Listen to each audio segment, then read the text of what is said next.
Hello and welcome to Searching for Service, brought to you by Rotary District 5950. I'm your host, Kelly Kirk. And I'm Chad Larson.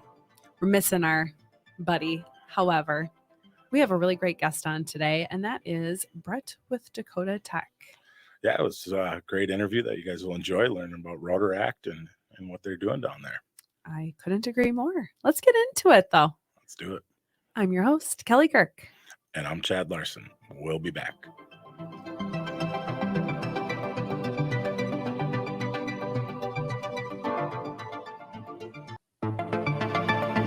Hello and welcome back to Searching for Service, brought to you by Rotary District 5950. I'm your host, Kelly Kirk. And I'm Chad Larson. We're missing Joseph Kirk today, Yes, but we we're are. going to take it away. Before we dive into who our guest is, though, Chad is going to remind us of our show's purpose.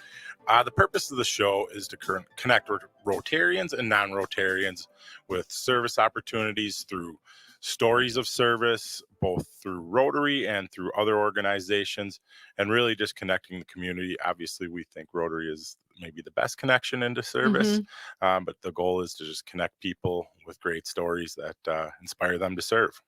And one more thing, too. What did I miss? Our show's sponsor. Oh, and our show sponsor, we want to thank Russell Hampton Company, the #1 printer in the world for Rotary licensed gear. You can check them out at russellhampton.com. They can help you out with anything Rotary, from your awards, your name badges, on to, if you're watching online, you can see they gave us some tumblers, there's a cutting board, a hat, and so they can really help you with anything. So check them out, russellhampton.com. We want to thank them for sponsoring. Nice work. Nice work, Chad. Well, we're so honored to have you here today, Brett Kolles. Brett is the advisor for the Dakota County Technical College Rotoract Club. And so really, we want to take an opportunity for our listeners to get to know Brett. My first question is, are you originally from the Twin Cities area? Yes, I am. All right. And I actually grew up in Roseville, Minnesota. And then my wife and I decided to move to Eagan and never looked back. So Awesome. Yeah. Awesome. And are you a fellow Rotarian? Well, yes. Rotaract is a division of Rotary International. And so by definition, I am a Rotarian. Okay. And Rotaract is designed for college students, which works out really well for DCTC. We've only been in existence for 2 years, but it's been quite a ride, and we've been growing by exponentially. The toughest part about being an advisor is that we can get students in, but then they graduate and transfer and move on and get jobs, and so recruitment is just this constant opportunity. Yeah. And it's fun. And it's great for the students because they have a shot at leadership opportunities as president, vice president, treasurer, events supervisor, all these kinds of things, which looks great on their resume. Yeah, I bet it's a good resume Very builder. What is your role at Dakota Technical College outside of the advisor to Rotaract?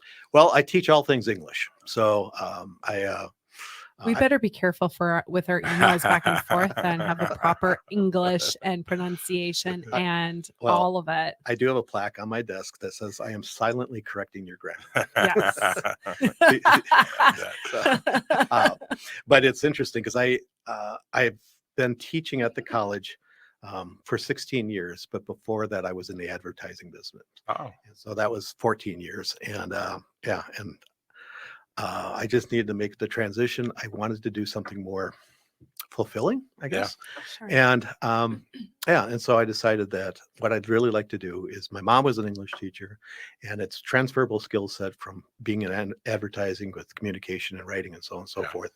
So I went to get my advanced degrees and then got my first job at the University of St. Thomas, and I really enjoyed it. very So, cool. Wonderful. I have to ask, this is off topic from the Rotary show here. How much are you seeing and dealing with the chat GPT? And it's got to be, 20 years ago, 18 years ago, I was in college, and it was just starting to at least run papers through to see if there's plagiarism. But so how is that addressed? Yeah, that's the 900-pound gorilla, as they say. And we've gone to conferences, we've had speakers come in. There's a couple of things about chat GPT, and we always tell students it's not a perfect scenario. For instance, when I check your references on your works cited page, I can guarantee you if you're using chat GPT, it doesn't match up. Yeah. And that's a tell right there. So that's an easy. Yeah, that's an easy Mhm. one. And then there's turnitin.com that has really kind of ramped up their game where they can detect it. So we send in essays and so on and so forth, and they can detect Okay. it. So there's ways we're doing it. The most helpful device is shorter lessons, if you will. Yeah. And so you take things in steps with writing the outline first, they turn that in, and then so on and so forth, give me topic sentences, and Yeah. until finally it's more work to use Chat GPT than to. Yeah. So it's more setting up the processes, and then it's That's a good question. Yeah, That was a really sorry. I good had to question, answer that 'cause Chad. No, I mean, it's ChatGPT is something that is pretty regularly used now, I would say. I would bet, especially Uh, with the younger generation. Yeah. And it's not a bad thing. It's a really No. useful tool. Yep. If somebody Mhm. really wants to do a professional business letter or something, and then this is not their area of expertise, that's fine. Mhm. But what I want to do is make sure that our students know the benefits of being able to write themselves and write Yeah. coherently. So, Yeah. and they get that.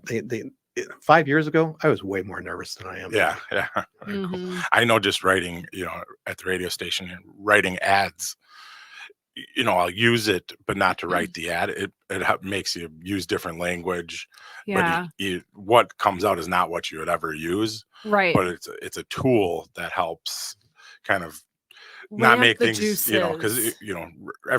but writing, you have your own style, and you Mhm. don't want every ad that you're writing to sound the same. Yeah. So I look at it as a tool that Mhm. helps me kind of get out of the same cadence. I know our producer Brett does the same, and Mhm. it's never writing. I mean, you can ask it to write it. It's not an ad you would use, but Yeah. it kind of helps get some language and some cadence that is not in the style I would Mhm. typically write, which is a Yeah. good thing. Well, it's Yeah. interesting when this became an enormous issue years ago, really, and we were all nervous. We didn't know what to do. And I'll never forget, I had our chief librarian, fabulous guy, Michael Kirby, um, come into the classroom. And as we're walking in, I said, should we or should we not talk about Chat GPT? If we bring it up, some people may not have ever heard of it, Yeah, yeah, but Yeah. if we don't bring it up, then we look ignorant. yeah, Mhm. So we looked at each other and we're like, we are so going there. yeah, And we brought it up and we went through everything. And then that's Mhm. when we dropped all this information about here's how we know if you're using it. yeah, And we both walked out of that classroom thinking that was a smart thing to do. yeah, Don't try to Awesome. run away. Just Mhm. yeah. It's not going anywhere. Lean You're going to in, ignore. lean in, right, right? Because exactly. it's at some point or another, you're gonna have to just, face those demons. Right. So on, to Yeah. put it pretty bluntly. Right, But right. I'm glad that you guys tackled it. Yeah. I've been very curious about that. I know I've thought So about the thank you college for level asking. Yeah, Yeah. it's a great question. Yeah. So to get back Yeah. to We'll Rotaract, get back on track Sorry. now. Don't worry. How did Rotaract, you say it's 2 years in, get started at Dakota Technical College? Sure. Well, I actually started the Lions Club many years ago. The vice president of our college asked me if I could start up a Lions Club, and I liked what Lions do. It's very similar to Rotary. Yeah, great organization. It is. They do fantastic work, and so I started up, and things were going just fine. Everything was going okay, um, doing very similar types of events, and then um, one day I had a student come in, and his father happened to be the president of the Apple Valley Rotary Club. And his name is Brian Bessler, and the student's name was Ethan. So I made my pitch at the end of the class, like I always do at the first week of class. Hey, here's Rotoract. We'd love you to join. Here's what we do. It looks great on your resume. We have a lot of fun. Great way to meet people, develop skills, blah, blah, blah. So, anyways, Ethan comes up to me afterwards and he says, do you know who my dad is? I was like, well, no. And he says he's the president of Apple Valley Rotary Club. And he says, there's something called Rotaract, don't you? I said, no. And he says, well, Rotaract is like Lions, but it's designed for students, Yeah. for college students. And I was like, ooh, you piqued my interest. I'm really curious. He says, come to a breakfast meeting and meet my dad. And so I said, sure. So I met, and it was a phenomenal group. You walked in, and these were dynamic, energetic, very, very good people. And when I mentioned who I was, then all of a sudden everyone, did one of these, like, hey, Yeah. this would be a great fit. And so one thing led to another, and it's been a perfect fit because we've had so many people from the different Rotary clubs come in as mentors, as speakers. They come in to join us for certain events.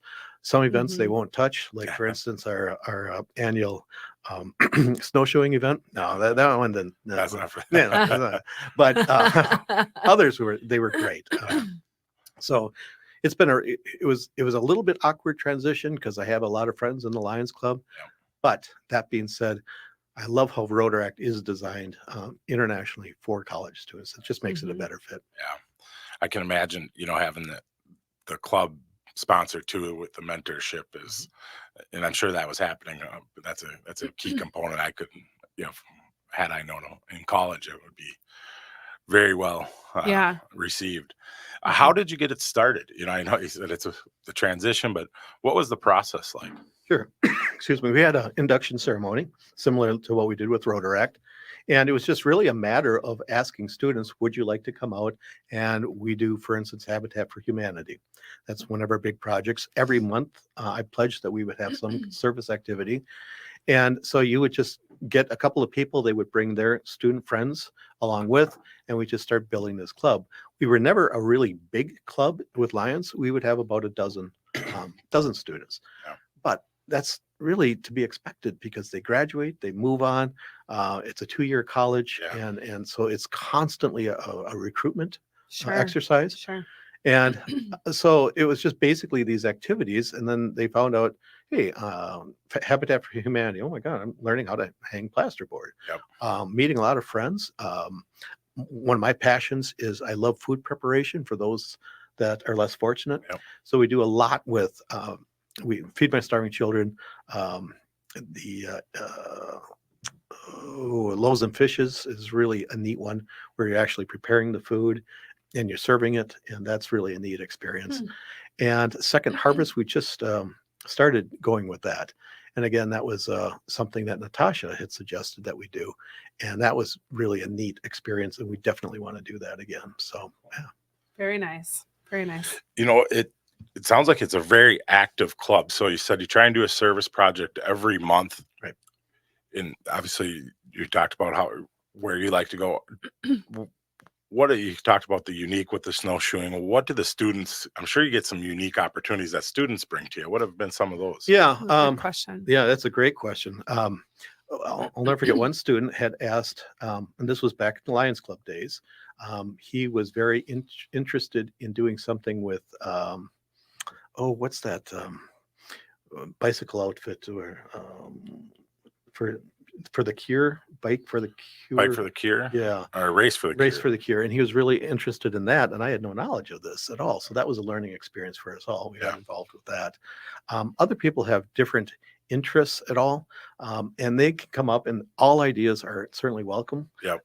Most of the time, the students just like the idea that if we have something out there that will pique their interest.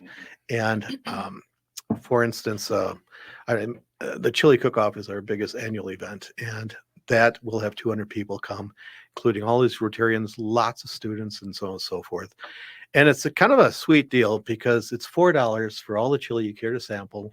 We'll have 30 kinds of chili out there. Sounds amazing. It's super. Live music. My friend and colleague, Dr. Harold Torrance, is an amazing musician. He'll provide all the music. It's just fun. Yeah. And everyone that comes there has a great time and a full belly when they leave. And they get a slice of cornbread and a soda and so on and so forth. And it's just this wonderful way to build our culture, our community, and get new members for the Rotary Club. Because what happens is this takes place every April, the second Thursday of April. Well, that's perfect because the semester ends in a couple of weeks. Now I've got a base to start again next fall. So nice. So it works out really well. And then the proceeds of it, we don't make that much money. We make maybe $1,000 or something, but that works well because then that can help pay for some of our service activities. Yeah. Circling back to Habitat for Humanity, it's an all-day thing. Well, I'm not going to have them bring their own lunch. I'm going to take everybody up to lunch, compliments of the Rotaract, and so on and so forth. And so it helps cover all those things. Yeah, very cool. That is, that's very nice. I'm sure it's incentivizing too, especially for college students and they're not rolling in a ton of Free lunch. dough. That's pretty valuable in college. Oh, we do a lot of pizzas. Yeah. So we have on top of a service project once a month. We also have a meeting once a month where we talk about everything. We talk about personal things, what are going on in people's lives. But we're also, it's an area where people say, have you ever thought about doing such and such? And then we can look into it and go from there. Hmm. I just got one the other day, and a student was wondering about Be the Match. Yeah. Yeah. And I was like, well, that's interesting. I don't know if that's a fit for us, but let's talk. Let's figure it out, you know? So it's kind of neat. I love that kind of enthusiasm and vitality. The students that do participate, they find out something about themselves. Yeah. And they find out that, yes, we're all busy. And that's the number one objection. I don't have time. Yep. Can't blame them. They're working. Yeah. They're going to school full time. But you sneak in that 2-hour volunteer project, and suddenly they're energized. They feel Yeah. good. You know, Yeah.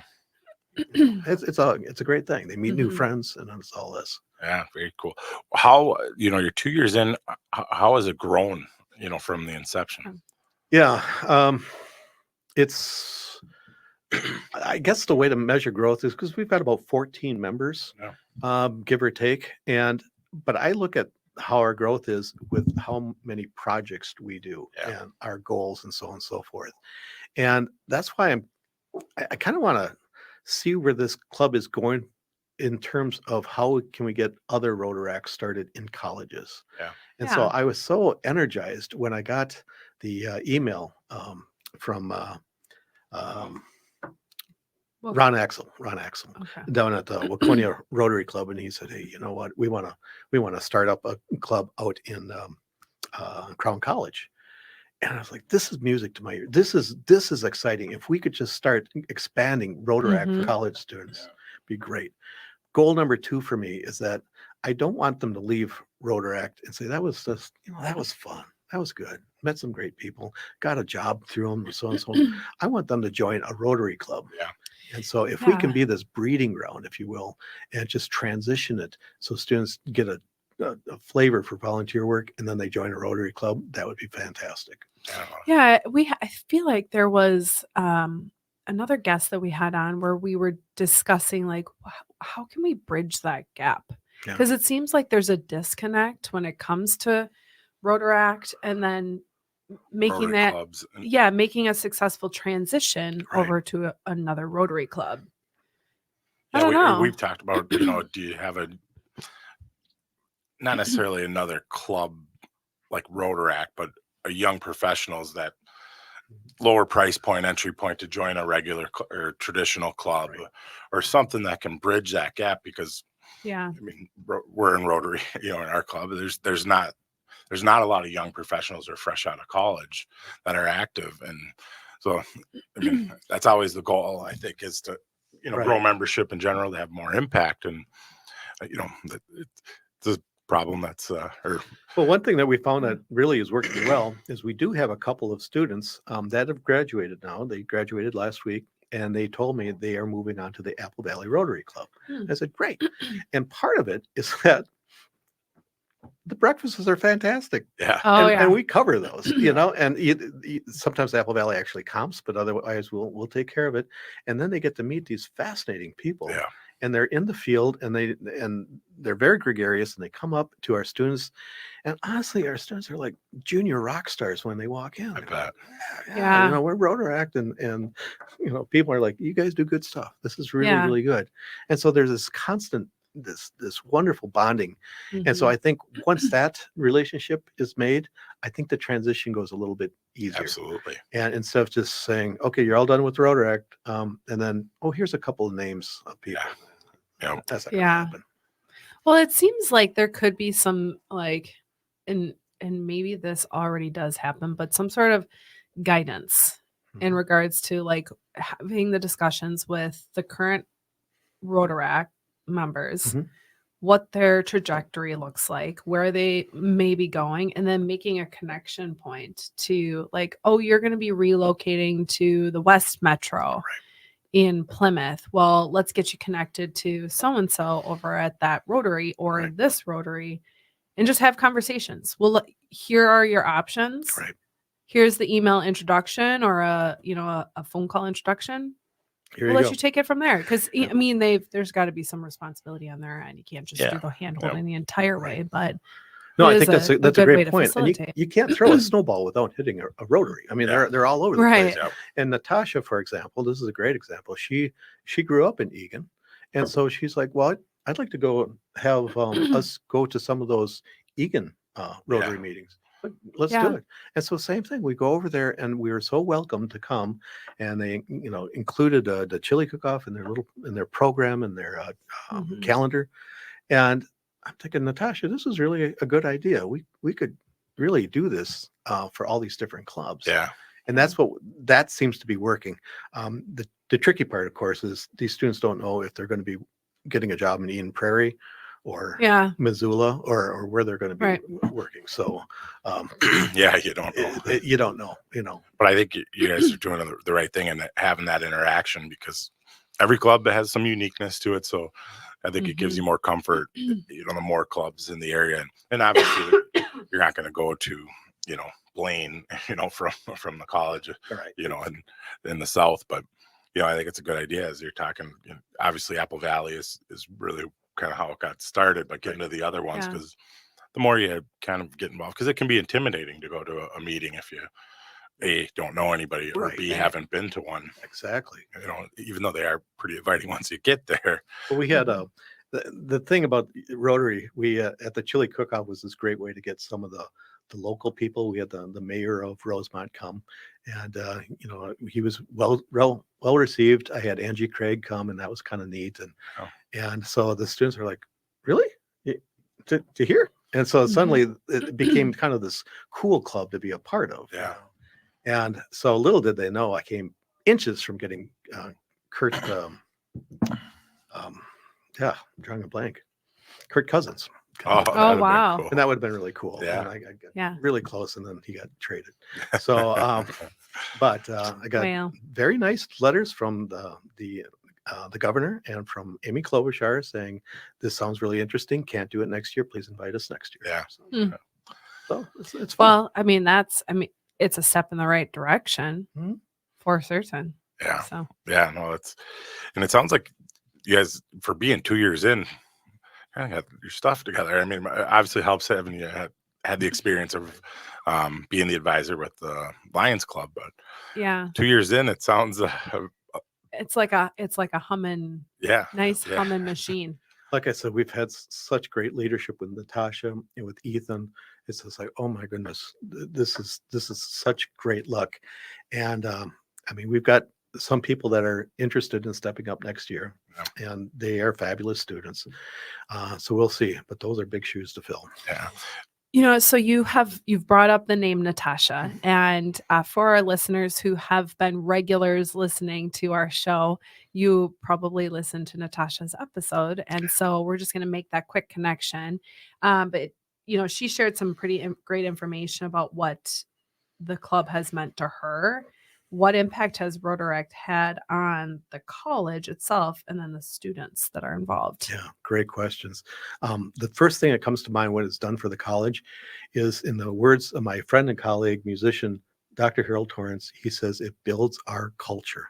And I love that, because it goes beyond just community. It builds our culture. It's who we are. And there's very few things nowadays that really do bring people together. When COVID hit the college, it wrecked everything. Yeah.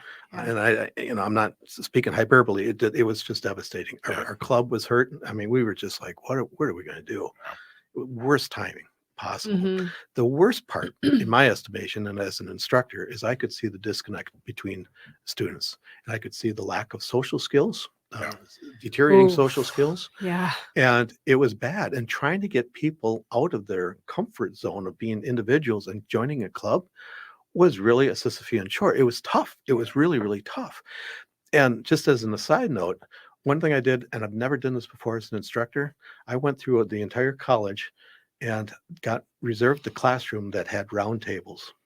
Yeah. And the students had to sit and look at each other. And it worked great. Instead of having, instructor and then students just looking at the instructor, oh, no. We're going to have conversations in there. And it worked out really, Wow. really well. And so circling back here with what it's done for the college, now it's gotten people have found out what they missed during the COVID days. And I think that's part of the momentum is people are really enjoying this. Yeah. They're like, Yeah. oh my God, these are kind of fun people. And, I'm not lonely anymore. This is great. I feel purposeful. It's fantastic.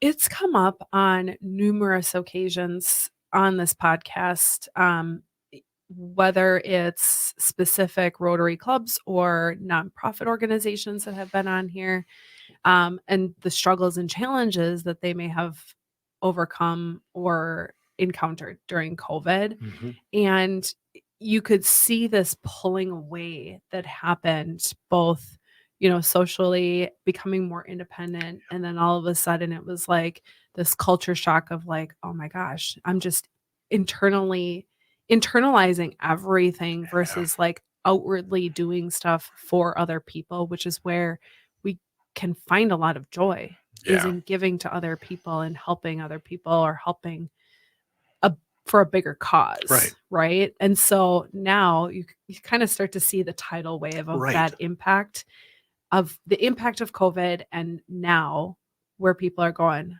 no, I just can't do this anymore. It's a vacuum that is filled. And now it's it's starting to bubble over with enthusiasm. And so it's and in all candor, it's not just our club that is doing very well. Our student life has they've never had this many students involved in campus activities ever since the start of the college. Wonderful. Yeah. And so the student life is justifiably beating their chest saying, we've done well. And it's like, you have done well, but there's this need for students to develop the soft skills, to network with each other, have some fun, enjoy lunch together, a meeting, and so on and so forth. So what time? Go ahead, Chad. No. I've been asking a lot of questions. No, go ahead. What time do you guys meet at? Yeah, we switch all the time. Usually what we do is that, and it depends on the semester because it depends on classes. Tuesdays for a half-hour lunch meeting is once a month is what we do. Wow. And that seems to work well. Everybody eats lunch. And 11:30, yes, we don't get everybody, but it seems to work. Our activities are always in the evening. We never have day activities. So my sign up sheet is always just sign up for the ones that you want to do. You're not obligated to come to the meeting. You're not obligated to do anything, but just be on the routing list. Yeah. So if something just catches your eye, sign up, do it. Yeah. That's a good way to approach. I think as we were talking just Rotary in general, I think that's the fear people have. We talk Joe and Kelly or my co-hosts, they have young children and it's time and but it's where everybody's busy. You don't need to always, you make it when you can and you enjoy it. And you always, as you said earlier, you get more out of it and learn about yourself. And exactly. It's a good approach to maybe get away from some of the traditional of Rotary being, attendance based. And, I think it's a really good approach. Yeah, it seems to work. I mean, and there are some decent activities that Rotary asked us to participate in. The book drive that was in January. Hey, DCTC Rotoract took first place. So we're all proud about that. Yeah. Well, this is taking candy from a baby. Yeah. It's a college and we're constantly, should we recycle these books? No, not today. We're going to take these. Yeah. And so we ended up getting this voluminous number of textbooks. And then it worked out great because the Shakopee Rehab is constantly looking for technical writing textbooks so they can give them to their patients or patients or guests and just say, you can help develop new skills and so on and so forth. So that went over extremely well. So I love the idea too. I went to a 4-year school and you have dorms, on campus. So you kind of have a little bit built in and then there's clubs, being a 2-year not on campus. What an opportunity to, meet different people and then get involved, which is, I think happens a little less at a 2-year college, a little bit because you're only there 2 years, as we talked about with the constantly recruiting. But I think it's such a cool opportunity for students to meet other people, get involved. That I know there's other opportunities at to your colleges. But I'm it's glad, it's, Yeah. I'm it's a really little- glad you brought this up because this is such a funny little anecdote that seems to work. And I hope I didn't cut you off no, there. not at all. That was So we used to have our meetings, back in the Student Life Center, back tucked away in their boardroom. And then one day I was like, why do we do this? And we put it right in the middle of the commons area. Yeah. And I had signs up there, welcome to Rotaract and so on and so forth. And we had all these people and we bring in the Domino's pizza. Of course, Yeah. every head is like, doing Yeah. the Scooby snack thing. And I so still do that. We don't have Domino's very often in our household, but I tell you what, it kind of kicks me back into the college years Oh, my for God. sure. Oh, and it's just so funny. So it's like this Pied Piper thing. I'm walking through the campus, setting it down in the center, and all of a sudden I have Rotaract members coming in, and they're all wearing their shirts, and people are like, how? Yeah. how do I get How do I you get exactly? I this? just want a slice of pizza. That's a great idea though. Keep it Yeah. out in the Out, it's marketing. yeah, it's just as open as you can. And then people love seeing that we're laughing an awful lot. I mean, we have a Mhm. lot of fun. The meetings aren't that serious. Yeah. It's Yeah. just like 80% of it is just like, how's your life going? Yeah. Connecting. Right. Mhm. Right. Exactly. Brett, you had mentioned that you really have a passion for sharing kind of the uniqueness about Rotaract within technical colleges. Mhm. Have you established maybe some goals, right? Because you were approached by Mhm. an individual for Crown College, Right. but have you thought bigger? Have you thought about like maybe some of the other technical colleges around the Twin Cities area that could really benefit Right. from developing a Rotaract internally? Yeah. And I have thought about that quite a bit because I would Yeah. love to see this spread and expand. There's a couple of challenges. One is the president of our college, for instance, is a Rotarian. And he's always been supportive. Yep. And Michael Barrett is fabulous, and he's always been very supportive and excited to know that his college has a Rotaract club. Yeah. So there's a couple of things that colleges would need to do to make this successful. One is you have to have a person that is willing to put in the time and is really Sure. focused on the community Yep. and just gets it. Yep. And it's not difficult to sign up for volunteer activities. It just takes a little bit of coordination, a couple of phone calls, and then you just invite students. But you need to get that faculty member Yep. or staff member to head it up. Mm, The second thing that we do and is that this costs the students nothing at all. Nothing. Membership is all covered by the college Yeah. That's through great. Wow. either our fundraising or through our student life budget. And so that's important for people to know that for colleges to make this happen, don't expect to go to broke college students and have them pay. for Yeah, it. It's yeah, not that's- going to Yeah. happen. Yeah, I can imagine. Yeah, I can and- remember those days. But the Mhm. biggest thing is just to explain how much fun it is. And if you can get that kind of excitement and just generate that, the students will come because Yeah. that's such a commonality. People want to meet people and have fun. Yeah. So Mhm. yeah. And so whether I would go out there and try to pursue it or something, the most logical step for me would be Michael Barron's the president of our college and also Inver Hills Community College. Yep. So we're kind of like sister colleges, if you will. Mm, Although we're two separate entities, Yeah. but we share a lot of things.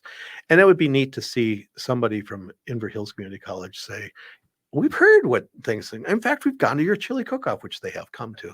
This would be fun. Yeah. Maybe we should do this. Yeah. And that would be the next logical step. Yeah, very close, and Right. you Yeah. even be a little hands-on helping. If you don't have enough on your plate. Right. I'm on phased retirement, so I'm good. Yeah. I just I am going to be doing this for about 5 years, and I work part-time, no more full-time, and Awesome, so Nice. I get to choose the classes I want to teach. So perfect. life is good. That does sound good. We always ask people, what has been your favorite service project that you've done with Rotaract so far? Yeah, that is a really tough question. It really is because each one has its own value. Mm. There's something about Habitat for Humanity that I've always loved. Yep. And depending on the house, we've had so many stories that were hilarious that I'm not a handy guy at all, but they gave me a nail gun and I was like, oh my God, this is fun. And then I was hanging some plasterboard and there was an outlet there, and I had to cut the drywall to cover it. And I kept missing it. And pretty soon I had this hole the size of a shoebox. And I was like, oh, what am I doing wrong? And suddenly one of the Rotaract students takes some pictures of it, and he's just posting this on Facebook. Yeah. And he's like, oh my God, he doesn't know what he's doing. I was like, I don't know what I'm doing. Yeah. And so anyways, that was really fun. And depending on the house, we have done new home construction, and we've done demolition and we've just put new stuff in. That's always been a fun thing. It's a one-day thing. Mhm. The downside for me is I'm getting too old for this. And it's really Yeah. backbreaking The work. physical labor. Yeah.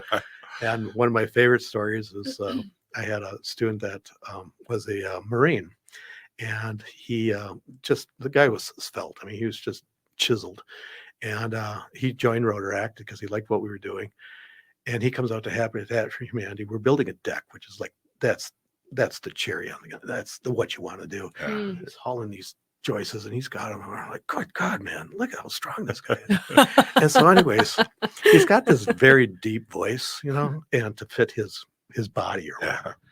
And so I see him in the hallway, and he's leaning over the balcony like this.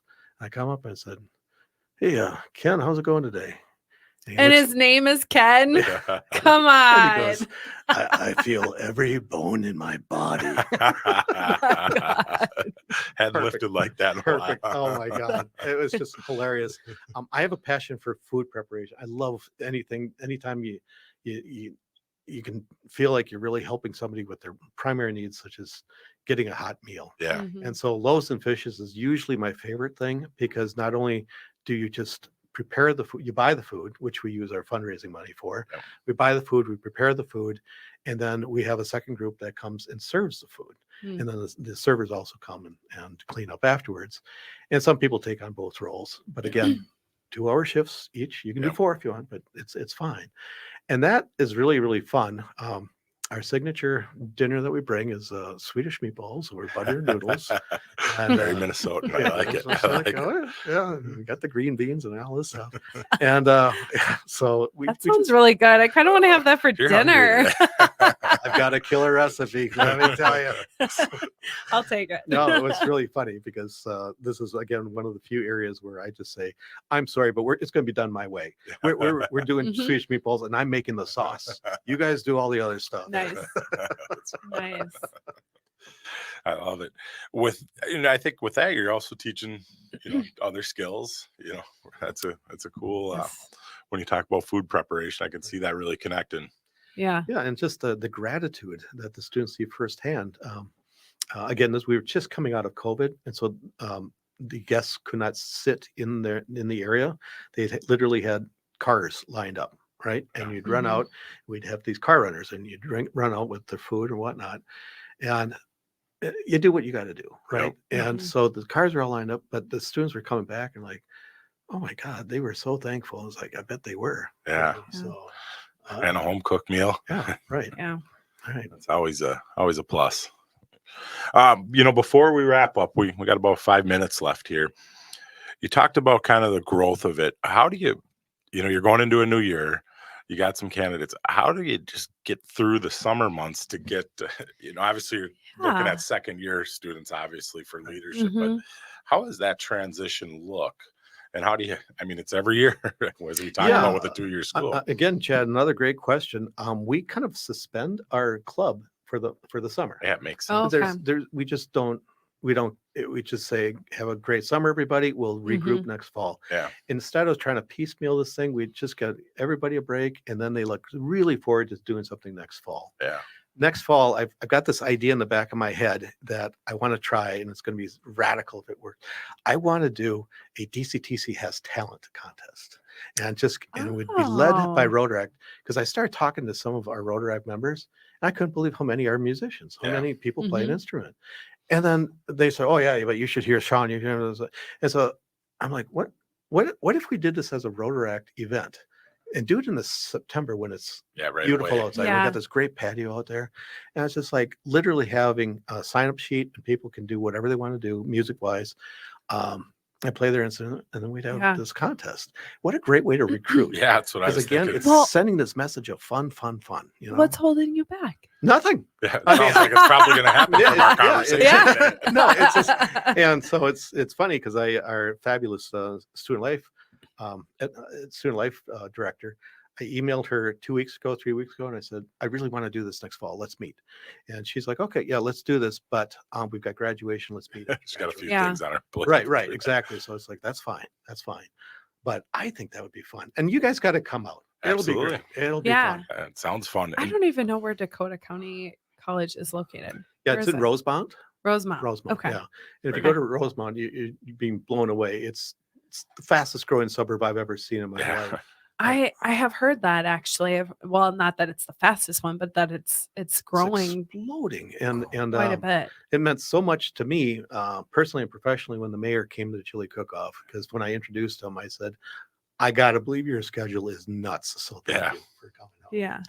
Yeah, it's right on Highway 42 or off of Highway 42. Highway 42. Yep. Yep. And it's all kinds of descriptions. So the building, I like to call it a shopping center, because when you Okay. walk in, it's just a very non-traditional kind of college. Yeah. And, Huh.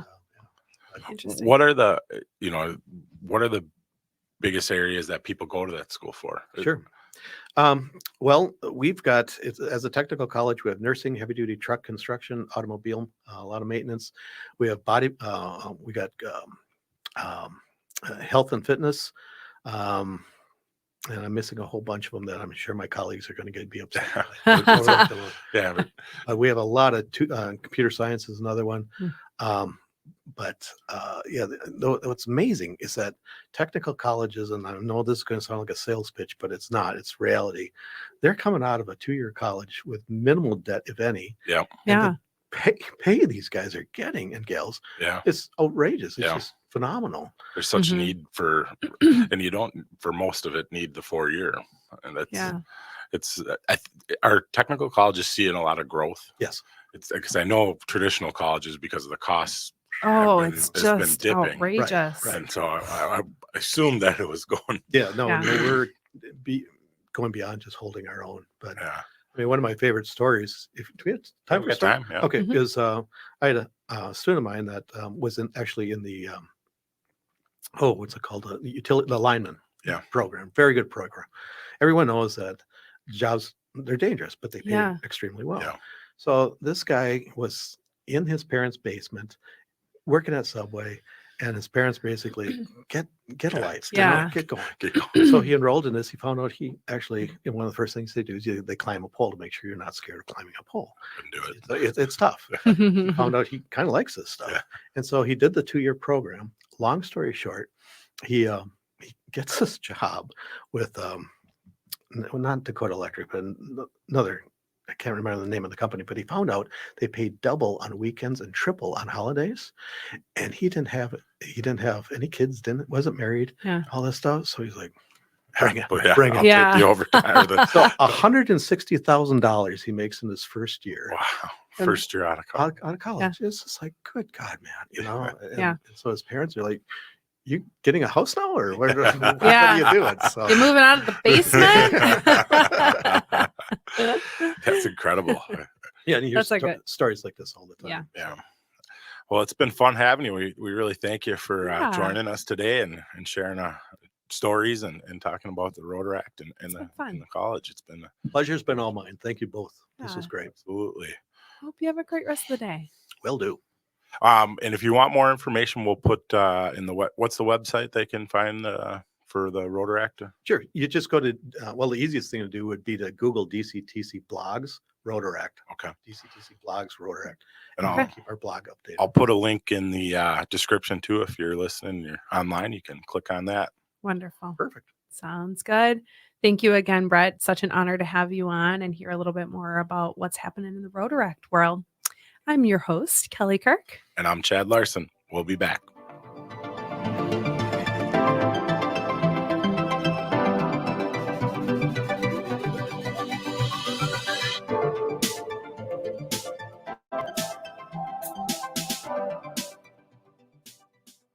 Stories are great. And that's why you're a great guest, because you tell stories.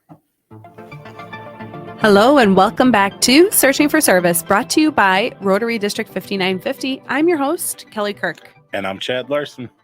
I really enjoyed having Brett on. Yeah, he was a great interview, and just what they're doing down there with the Rotaract. You know, we've had a couple guests on Rotaract, but I think we've really learned a lot more and how you can really grow it with having Brett on. He's like the facilitator, right? And then there's just the other individuals who, I mean, they serve a very vital role through Rotaract, but he's really the puppet master, if you will. You need somebody like that when you're turning over every 2 years, because it's 2-year college. Yep. So you only get people for 2 years.